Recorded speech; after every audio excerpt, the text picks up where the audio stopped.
नमस्कार, FM news देख रहे हैं आप। आपके साथ मैं हूं हर्ष त्यागी। आज अचानक से कांग्रेस की हाई लेवल मीटिंग बुलाई गई। सोनिया गांधी के आवास पर बुलाई गई इस बैठक में कांग्रेस के सभी दिग्गज नेता मौजूद रहे। इस बैठक में रणनीतिकार प्रशांत किशोर भी पहुंचे। क्या कुछ खास रहा इस बैठक में, इस रिपोर्ट में आप देखिए, और उसके बाद हम चर्चा करेंगे कि पीके कांग्रेस के लिए कितने फायदेमंद साबित होंगे। तो इस रिपोर्ट में देखिए। इतिहास के अपने सबसे बुरे दौर से गुजर रही कांग्रेस इस वक्त अपनी करारी हार पर मंथन करने के साथ साथ आने वाले चुनाव की रणनीति को लेकर लगातार बैठक कर रही है। इसी क्रम में कांग्रेस पार्टी के अंतरिम अध्यक्ष सोनिया गांधी के आवास पर वरिष्ठ नेताओं की मौजूदगी में 4 घंटे तक बैठक चली। इस बैठक में चुनावी रणनीतिकार प्रशांत किशोर भी मौजूद रहे। इस बैठक में प्रशांत किशोर ने आने वाले चुनाव की रणनीति और पार्टी की कमजोरियों में सुधार करने के लिए किन बिंदुओं पर काम करने की जरूरत है, इन सभी बातों पर चर्चा की। केसी वेणुगोपाल ने कहा कि उनके इस प्रेजेंटेशन पर समीक्षा के लिए टीम बनाई जाएगी, जो अंतिम फैसले के लिए पार्टी अध्यक्ष को 1 हफ्ते के अंदर रिपोर्ट पेश करेगी। कांग्रेस चाहती है कि पीके इस बार पार्टी की सदस्यता ग्रहण कर पार्टी में शामिल हों, न कि सिर्फ एक रणनीतिकार के तौर पर कांग्रेस से जुड़े। केसी सर थोड़ा सा आगे जी, थोड़ा सा। किशोर had given a detailed presentation on 2024 election strategy to the Congress President and some of her senior colleagues. The plan presented by Prashant Kishore will be looked after by a small group set up by Congress President.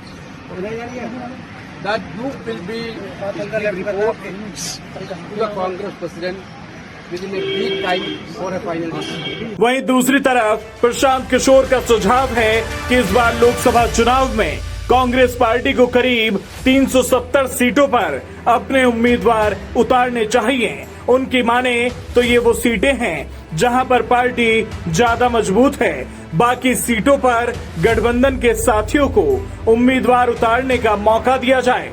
इस सब के अलावा प्रशांत ने ये भी सलाह दी कि party को इस बार ज्यादा फोकस उन राज्यों पर करना चाहिए जहां पर पहले से उसकी स्थिति मजबूत है। आपको बता दें कि कई राजनीतिक दलों को चुनावों में जीत हासिल करने में मदद का श्रेय लेने वाले प्रशांत किशोर कांग्रेस के साथ मिलकर काम करने के लिए पिछले साल तक जोर शोर से जुटे थे।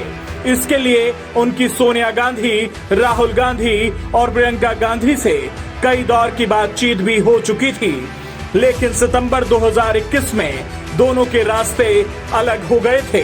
प्रशांत पश्चिम बंगाल में ममता बनर्जी की पार्टी तृणमूल कांग्रेस के लिए चुनावी रणनीति बनाने में जुट गए। इधर कांग्रेस ने प्रशांत किशोर के पूर्व सहयोगी के साथ कॉन्ट्रैक्ट साइन कर लिया।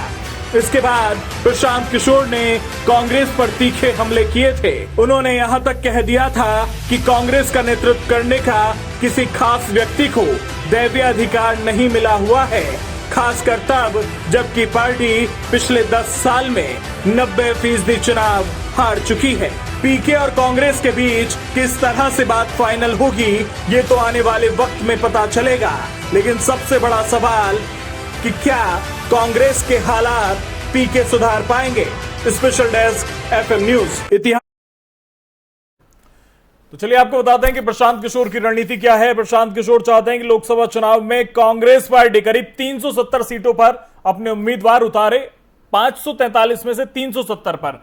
और ये वो 370 सीटें हैं प्रशांत किशोर के हिसाब से जहां पर कांग्रेस मजबूत है।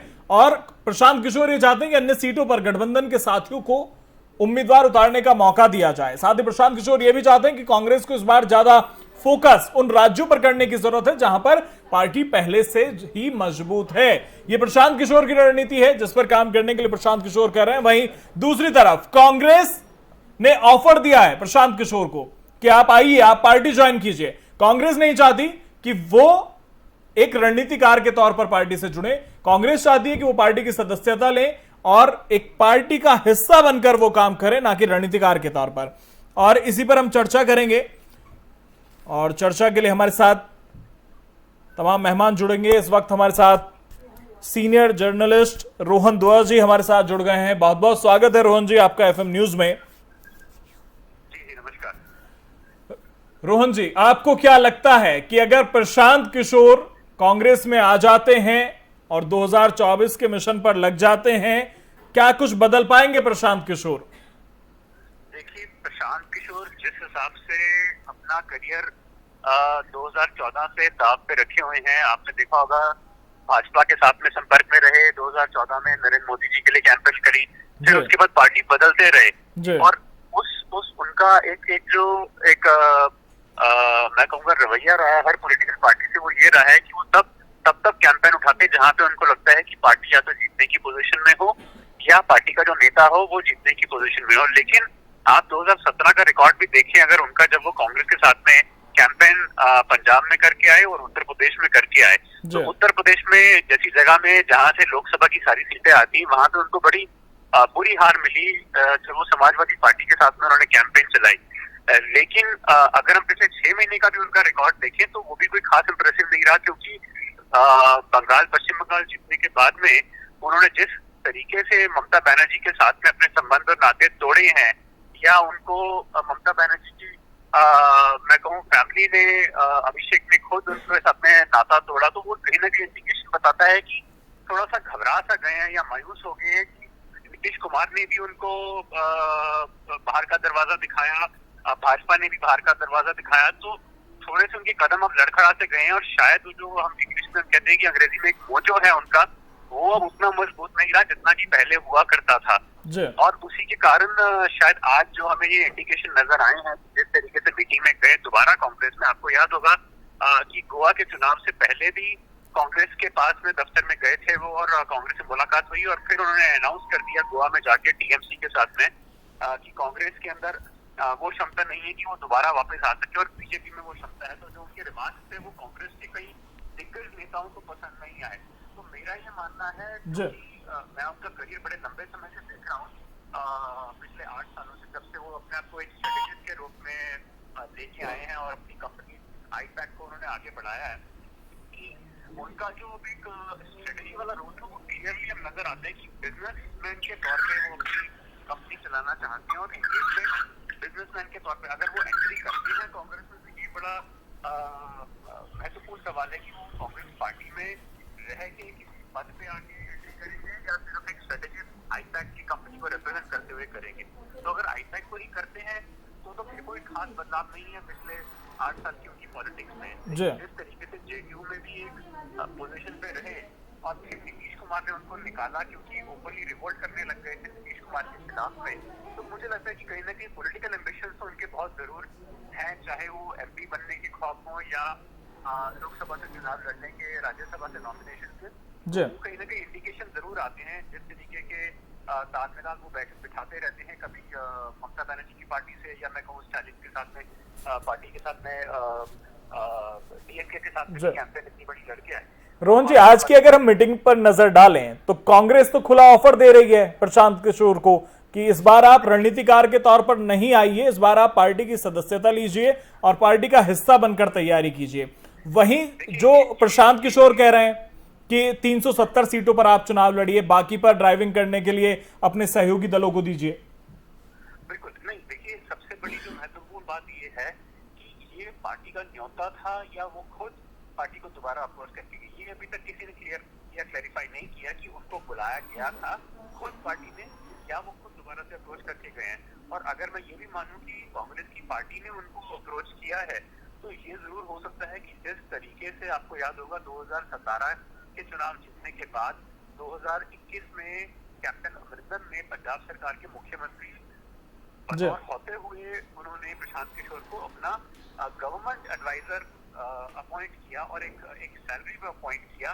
तो इंडिकेशन मुझे ये लगता है कि शायद प्रशांत किशोर ने ये भी बार्गेन में यूज किया होगा इन्विटेशन पे जाने के लिए कि मैं एक गवर्नमेंट में रह के भी आया हूँ और कुछ तो मुझे गवर्नमेंट की फंक्शनिंग भी पता है, तो हो सकता है कि शायद पार्टी उनको एक गवर्नमेंट अपॉइंटमेंट भी दे सकती है अपनी कांग्रेस की रहती हुई सरकार में, चाहे वो छत्तीसगढ़ हो या राजस्थान हो या इवन की झारखंड हो या इवन की तमिलनाडु में हो, क्योंकि इन सभी स्टेट्स में उनके दौरे भी रहे हैं पिछले 6-7 सालों में और कुछ स्टेट्स में तो उन्होंने इलेक्शन कैंपेन भी लड़ाई है, जैसे कि मैंने आपको डीएमके का एग्जांपल दिया तमिलनाडु का। लेकिन अगर वो पार्टी के लिए काम करते हैं तो मुझे अभी तक अपने सोर्सेज से कहीं इंडिकेशन मुझे ये नहीं आती है कि ये इस तरीके से उनको पार्टी को रोल दे। ठीक है रोहन जी, मैं और एक दो बिंदुओं पर आपके साथ आऊंगा, लेकिन उससे पहले हमारे साथ बीजेपी से शाइना एनसी जी जुड़ गई हैं। बहुत बहुत स्वागत है शाइना जी आपका एफएम न्यूज में।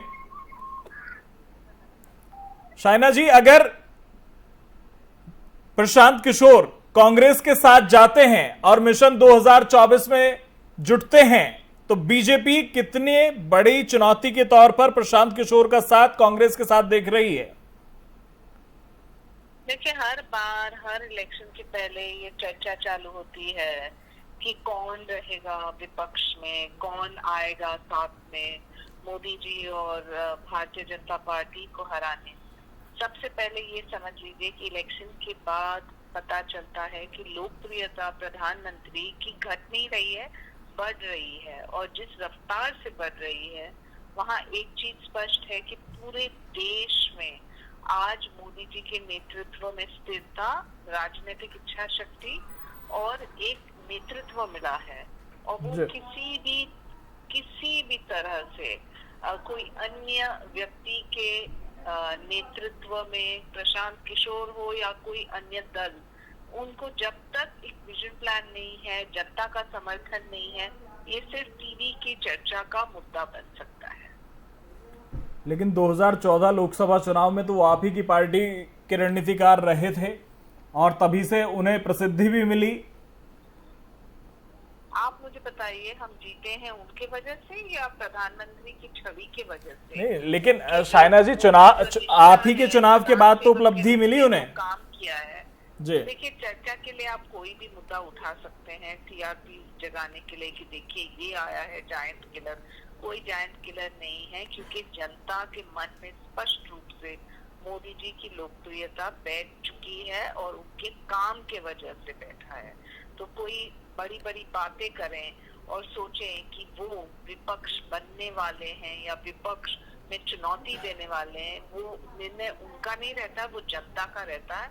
और लोकतंत्र, प्रजातंत्र की खूबी है कि वोटर जो है सोचता है, समझता है और फिर वोट देता है। तो मतलब प्रशांत किशोर अगर आते हैं तो बीजेपी के लिए बहुत बड़ी कोई चुनौती के तौर पर बीजेपी नहीं देखती है? नहीं। चलिए, बहुत बहुत शुक्रिया शाइना जी आपका तमाम बातचीत के लिए। हमारे साथ रोहन दुआ जी लगातार बने हुए हैं। रोहन जी, आपको क्या लगता है कि क्या चुनौती नहीं देंगे प्रशांत किशोर? माफ कीजिएगा, सवाल एक बार दोबारा पूछिए। शाइना एनसी हमारे साथ जुड़ी। हमारा सवाल था, क्या प्रशांत किशोर अगर कांग्रेस के साथ आते हैं तो बीजेपी के लिए चुनौती होंगे? वो नहीं मानती कि प्रशांत किशोर अगर साथ आते हैं तो उनके लिए कोई चुनौती बनने वाले हैं। आपको क्या लगता है? नहीं, देखिए, जैसे कि मैं अभी आपको पहले भी बता रहा था कि 2014 के बाद पे जो प्रशांत किशोर का जो करियर रहा है वो हमेशा एक स्ट्रेटेजिस्ट के तौर पर रहा है, क्योंकि इतनी पॉलिटिकल पार्टीज के साथ में जैसे कहते हैं कि घाट घाट का पानी पीते हुए आ रहे हैं और ज्यादातर उन चुनावों में हिस्सा लेते हैं स्ट्रेटेजिस्ट के तौर पे जहाँ पे उनको पहले से ही उम्मीद होती है कि वो पॉलिटिकल पार्टी जीत रही है। अपनी स्ट्रेटेजी शायद उनकी कम होती है जिसमें कि कैंडिडेट की पॉपुलैरिटी ज्यादा होती है, तो उस पर दाव खेलते हैं। और अब शायद क्योंकि एक्सपोज इतना हो चुके हैं पिछले 8 सालों में इतनी पार्टीज को कोट एंड कोट स्ट्रेटेजाइज करते हुए कि शायद ही किसी को उन पर भरोसा रहा है कि वो किसी आइडियोलॉजी से जुड़े हैं। और जिस तरीके से नीतीश कुमार ने भी उनको एक्सपोज किया, फिर निकाला, फिर ममता बनर्जी ने निकाला, तो एक बार्गेनर के तौर पे नजर आते हैं। मुझे स्ट्रेटेजिस्ट तो कम, मुझे लगता है कि बिजनेसमैन और बार्गेनर ज्यादा हैं। तो कोई मुझे अब एक मैं कहूँ कि इम्प्रेग्नेबल फोर्स जो उसका नजर आता था अपने अराउंड, वो तो कोई नजर नहीं आता। जिस तरीके से टीएमसी को भी गोवा में चुनाव नहीं जिता पाए और बीच टाइम पे ही कैंपेन को छोड़ते हुए लड़ते हुए आए ममता बनर्जी से, और कांग्रेस के साथ में भी सेम पहले ही फेल टॉक्स हुई थी 8 महीने पहले भी, और फिर छोड़ के आए उनके। और काफी सारे तो लीडर्स उनके थे, कपिल सिब्बल से लेके सलमान खुर्शीद ने बड़े बड़े बयान दिए कि ये एक ऐसे बिजनेसमैन है जो सिर्फ बाहर से आके समझौता करते हैं और टिकट डिस्ट्रीब्यूशन में आके फिर डिफरेंसेस पैदा करते हैं। तो मुझे नहीं लगता कि कोई अब लंबी रेस के घोड़े नजर आ रहे हैं। कैंपेन जरूर हो सकता है किसी ना किसी तौर पे होल्ड जरूर करेंगे, क्योंकि कांग्रेस एक बड़ी डोलड्रम्स में सिचुएशन में है। ठीक है। थ्रेट बनती नजर आए बीजेपी को तो ये तो बहुत इम्पॉसिबल है। बीजेपी अपने दम पे हिमाचल में स्टेट जीती हुई आ रही है, जहाँ पे उत्तराखंड में लोगों ने एक आउटसाइड चांस दे रखा था उनको, वहां पे भी वो इतनी क्लियर मेजोरिटी से जीत के आए हैं। तो और गोवा में भी वापस रिटेन करी, और जैसे कि पीछे प्रधानमंत्री ने भी अपने भारतीय जनता पार्टी को वर्कर्स को एड्रेस करते हुए जीत के बाद फाउंडेशन डे के दिन भी बोला और उससे पहले भी बोला कि 4 स्टेट्स में वापस आना बीजेपी के अपने दम पे, जहाँ पे वो पहली सरकार चला रहे थे। ठीक है। और इतनी क्लीन मेजोरिटी से आना, तो मुझे कोई कंपटीशन। ठीक है, मैं दोबारा आपके पास आऊंगा। हमारे साथ कांग्रेस से विनोद कुमार हमारे साथ जुड़ गए हैं। बहुत बहुत स्वागत है विनोद जी आपका एफएम न्यूज में। जी धन्यवाद। विनोद जी, 5 राज्यों में हारने के बाद अब पीके के सहारे है कांग्रेस? नहीं, देखिए, ये लोकतंत्र को बचाने की लड़ाई है। इसमें हर वो व्यक्ति जो किसी न किसी रूप में अपनी भूमिका अदा कर सकता है लोकतंत्र को बचाने की, भारतीय जनता पार्टी के झूठ और जुमले की आंधी से निजात दिलाने की, उस सबका स्वागत है। जरूर औपचारिक रूप से आने के बाद क्या भूमिका किसकी तय होगी, ये पार्टी नेतृत्व मिल बैठ के तय करेगा, और कोई भी आता है उसका स्वागत है। लेकिन विनोद कुमार जी, क्या कांग्रेस ये भूल रही है ये वही पीके हैं जिन्होंने सितंबर 2021 के आसपास कांग्रेस के नेतृत्व को लेकर सवाल उठाए थे? उन्होंने कहा था कि कोई दैव्य आशीर्वाद नहीं मिला हुआ किसी को कि उनके ही पास कांग्रेस का नेतृत्व रहेगा या विपक्ष का नेतृत्व वो ही लोग करेंगे। देखिए, कांग्रेस पार्टी व्यक्तिगत आक्षेप को तरजीह नहीं देती है। कांग्रेस पार्टी में सुधार के लिए कांग्रेस पार्टी किस प्रकार से गांधीवादी तरीके से, लोकतांत्रिक तरीके से देशवासियों की सेवा कर सके, उसमें किसी की भूमिका होगी। ये भारतीय जनता पार्टी का तानाशाही कल्चर हमारे यहाँ नहीं है। आपने देखा, हर कोई अपनी व्यक्ति अभिव्यक्ति की आजादी है कह सकता है, लेकिन उसका उद्देश्य ये होना चाहिए, कमिटमेंट ये होना चाहिए कि वो किस भूमिका में रहेगा और पार्टी को किस प्रकार से सहायता और सहयोग देने की दिशा में आगे बढ़ेगा। अगर इस कमिटमेंट के साथ कोई आता है, इस सेवा भाव से ओतप्रोत होकर आता है, तो बिल्कुल उसका स्वागत होना चाहिए। और सबकी अपनी एक खूबियां होती है। नायक प्रशांत जी की अपनी खूबियां है, उनका एक प्रबंधन है, उनकी एक चुनाव को लेकर समझ है, वो अपने बाकी तो है। लेकिन विनोद कुमार, क्या आप मानते हैं या कांग्रेस ये मानती है कि प्रशांत किशोर की कोई आइडियोलॉजी है? क्योंकि अगर प्रशांत किशोर के करियर पर अगर नजर डालें तो सीधा सीधा दिखता है कोई आइडियोलॉजी नहीं है। नहीं, देखिए, पृष्ठभूमि में आप जाएंगे कौन किस अवस्था में कब क्या काम करता है। कोई इंजीनियर है, डॉक्टर है, नौकरशाह है, बिजनेसमैन है, सभी अपनी अपनी पार्टी में। तो जब उनको ये बोध होता है कि ये विचारधारा उनके करीब है, इस विचारधारा के माध्यम से जनसेवा के क्षेत्र में आगे जाना चाहते हैं, राजनीतिक जीवन में कुछ अपनी भूमिका अदा करना चाहते हैं, तो इसमें क्या समस्या है? कहीं ना कहीं से सबको तो शुरुआत करनी पड़ती है। और उन्होंने बार बार कहा कि मैं गांधीवादी विचारों से प्रेरित हूँ। कांग्रेस पार्टी का सफल होना आवश्यक है। भारतीय जनता पार्टी को रोकने के लिए कांग्रेस पार्टी ही सक्षम है, मोटे तौर पर उसके लिए अपनी एक अग्रणी भूमिका है। तो अगर इस विचारधारा को मानते हुए अपनी भूमिका अदा करने चाह रहे हैं, तो इसमें आप सब लोकतंत्र सेवियों को, आप सब जैसे जागरूक पत्रकारों को इसका स्वागत करना चाहिए। रोहन दुआ जी, आइडियोलॉजी को लेकर हमेशा सवाल उठते रहे हैं प्रशांत किशोर की। कहा जाता है उनकी कोई आइडियोलॉजी नहीं है, वो समय समय पर बदलती रहती है। जिस तरह से आपने कहा कि कई बार वो बिजनेसमैन के तौर पर नजर आते हैं, राजनीतिकार के तौर पर कम नजर आते हैं।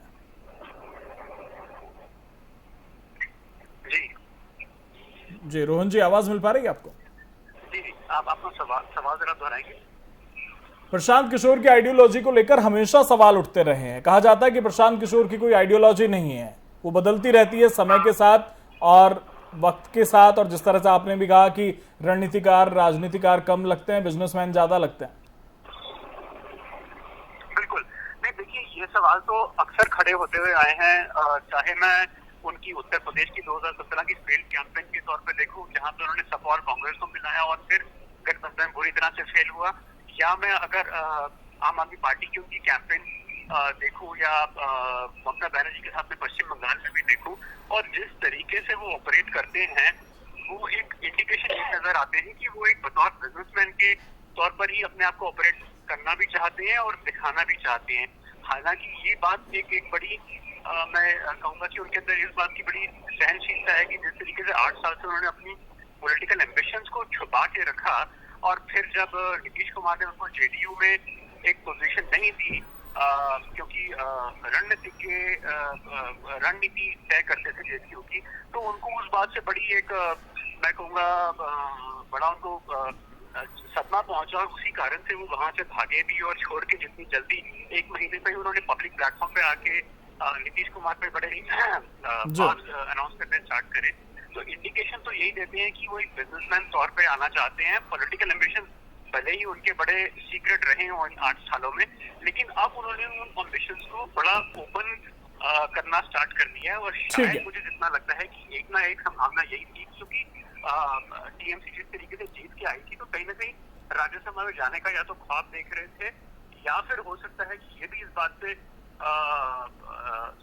को भी गंभीरता से लेना चाह रहे थे कि क्या वो आगे अपोजिशन पार्टीज को इकट्ठा लाएंगे तो ममता बनर्जी को प्राइम मिनिस्टर कैंडिडेट बनाएं। तो उस में बार्गेन में उतर गए थे कि अगर मैं एनसीपी को शामिल करूं उसके साथ में अपोजिशन कैंप में या कांग्रेस को करूं तो मुझे क्या मिलता है। और जब आपकी ऐसी लोगों से अपेक्षा हो तो कहीं ना कहीं मुझे लगता है कि एक गलतफहमी जरूर रहती है या स्ट्रेटेजिस्ट जैसे व्यक्ति को, क्योंकि वो पॉलिटिशियन कभी नहीं रहे थे फुल टाइम ना। उन्होंने सड़क पे कभी उतर के काम किया, सिर्फ एक पीछे से रह के बिहाइंड द सीन जिसे कहते हैं वो ऑपरेट करते रहे। चाहे वो कैप्टन अमरिंदर का समय हो 2017 का, उसके बाद में भी लगे रहे वो उनके साथ में। तो जो डिसअपॉइंटमेंट थी उसी को आगे बढ़ाते हुए शायद उन्होंने, मुझे लगता है कि जितना मेरा मानना है, कांग्रेस के सामने ये दोबारा अप्रोच किया बिजनेसमैन तौर पे। ठीक है रोहन जी, समय का अभाव है और माफी चाहूंगा मैं आपको बीच में रोक रहा हूं। बहुत बहुत शुक्रिया रोहन जी, बहुत बहुत शुक्रिया विनोद कुमार जी आपका तमाम बातचीत के लिए। तो प्रशांत किशोर की रणनीति आगे क्या होगी विपक्ष को लेकर, पक्ष को लेकर, और किस तरह से वो कांग्रेस के साथ मिलकर काम करेंगे, यह वक्त में पता चलेगा। लेकिन अभी उम्मीद ये जताई जा रही है कि बहुत जल्द यह ऐलान हो जाएगा कि प्रशांत किशोर कांग्रेस का हिस्सा होने जा रहे हैं। अभी उन्होंने एक प्रेजेंटेशन दी है, उस प्रेजेंटेशन पर कांग्रेस ने एक टीम बनाई है जो उस पर विचार विमर्श करेगी और 1 सप्ताह के अंदर रिपोर्ट कांग्रेस अध्यक्ष सोनिया गांधी को देगी और उसके बाद ही किसी तरह का कोई फैसला कांग्रेस लेगी। हालांकि कांग्रेस ने प्रशांत किशोर को पार्टी ज्वाइन करने का ऑफर दिया है। फिलहाल मेरे साथ इतना ही, बने रहिए एफएम न्यूज के साथ। नमस्कार।